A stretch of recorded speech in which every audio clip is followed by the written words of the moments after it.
Deep underground, there is a secret United States military base. Two soldiers are carrying out a routine patrol when, suddenly, they see a zombie right in front of them. Completely confused, they approach to see what it is and discover that it is a test subject who escaped from the biological laboratory. One of the soldiers raises his weapon and takes it down with a single shot. He immediately reports it over the radio to his superiors, but bad news comes back from command. The zombies are breaking containment throughout the entire base. One soldier jumps into a vehicle and speeds off to provide support, but the companion left behind is not so lucky, as a newly infected zombie attacks him and bites off his ear. The virus spreads like wildfire, and the infected begin pouring out of the base in large numbers. Right next door, there is a peaceful farm where unsuspecting tourists are having fun, completely unaware of the danger. When they see staggering figures approaching, no one panics, because they believe it is a themed attraction organized by the farm. One man even tries to take a selfie with a zombie and pays dearly when the creature brutally attacks him.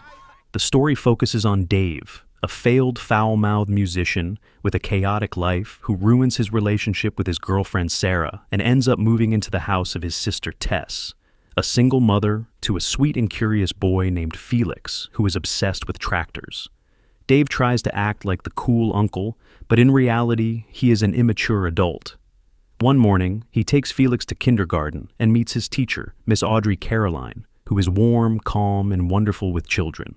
Dave falls for her almost instantly and looks for any excuse to be close to her. When a parent cancels at the last minute their participation in a school trip to the farm, Dave volunteers as a chaperone. Hey, that's me! Pretending he is doing it for Felix, although, in truth, he only wants to impress Miss Caroline. During the tractor ride around the farm, they come across a figure devouring a sheep. The driver, confused, thinks it is someone behaving strangely and gets down to ask what is going on, but in a split second, the zombie lunges at him and bites his neck. Dave and Caroline hear the terrifying scream. She approaches, and the figure reveals a rotting face. As the zombie advances, Caroline grabs a pitchfork to keep it at bay and shouts at Dave to drive the tractor and get the children out of there. Dave does not know how to drive it and fumbles with the controls until Felix reminds him to press the clutch.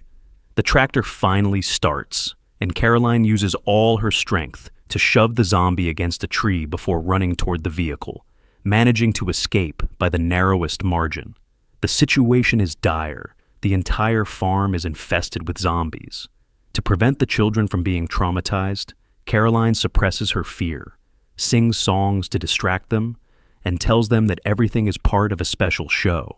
Suddenly, the tractor stops in front of a massive horde blocking the path. With no other option, they have to get off and continue on foot. Caroline tells them it is a big game of tag and that the blood-covered people are just acting like monsters.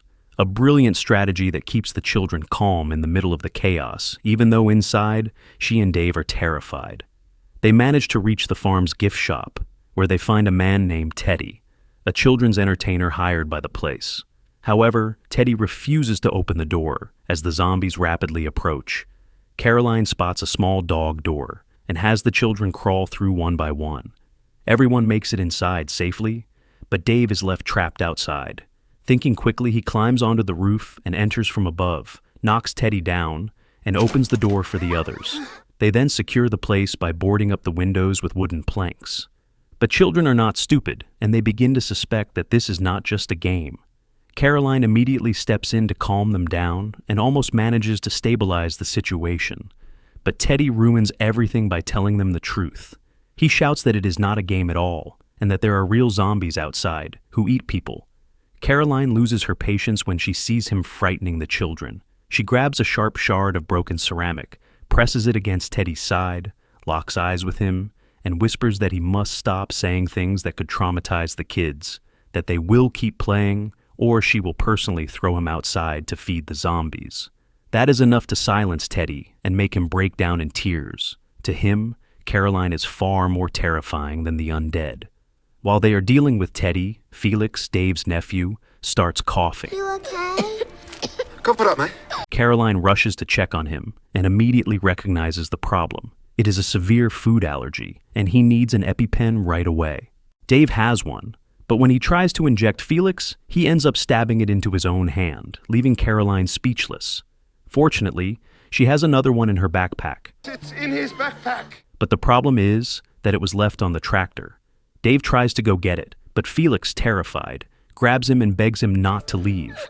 So Caroline decides to go herself.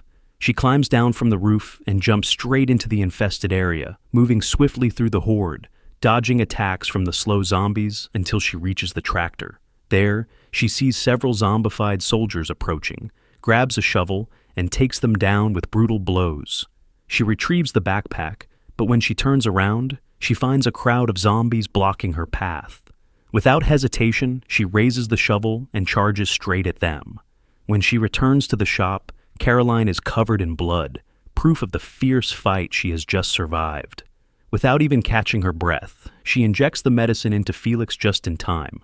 The boy is out of danger, and everyone breathes a sigh of relief.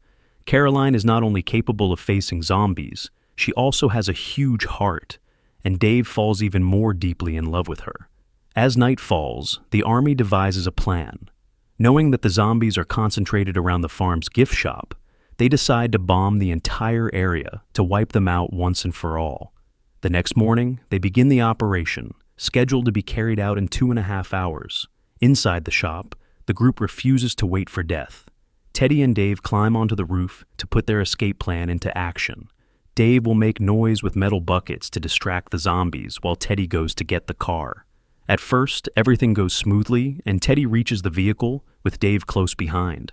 But then Teddy locks the doors from the inside and leaves Dave outside. Stunned, Dave bangs on the window, begging for help, but Teddy plans to escape alone. Karma, however, acts quickly. A zombie hidden in the back seat attacks Teddy and tears him apart instantly. Horrified, Dave climbs onto the roof of the car as zombies surround him. One slip and he will be devoured. From the shop window, Caroline watches the nightmare unfold. At that moment, a little girl tells her that Felix has disappeared. Felix is gone! Outside, the boy has dressed up as Darth Vader and is walking through the crowd of zombies, determined to save his uncle. With the costume on, he looks as if he is using the Force, moving his hand while the zombies step aside. Just as Dave is about to lose all hope, he hears the roar of an engine and sees Felix arriving in the tractor to rescue him. Dave jumps off the car and climbs onto the vehicle. Meanwhile, back at the shop, the zombies are about to break down the door, but Dave and Felix arrive just in time. Caroline and the children climb onto the trailer, and Dave accelerates, bursting through the exit as the horde chases them. The tractor is slow, but the zombies are even slower. The army is ready to bomb when they see the tractor leading a wave of zombies toward them. The commanding officer knows there are survivors, yet he still orders his men to fire to eliminate any risk. Then Dave shouts that the trailer is full of children. Frustrated, the officer cannot order the deaths of innocent kids and commands his men to let the tractor pass. Once the children are safe, the zombies following them are blown to pieces, and seconds later, the farm is bombed, containing the outbreak. After everything that has happened, Dave and Caroline share a kiss, exhausted and relieved. Even so, the army keeps them in quarantine for 48 hours to make sure no one is infected. The parents wait outside, desperate for news of their children. The final moment returns to a warm and absurd tone. In quarantine, Dave, Caroline, and the children sing "Shake It Off" together, while outside the parents cry with relief, because in the end, the only thing that truly matters is being alive.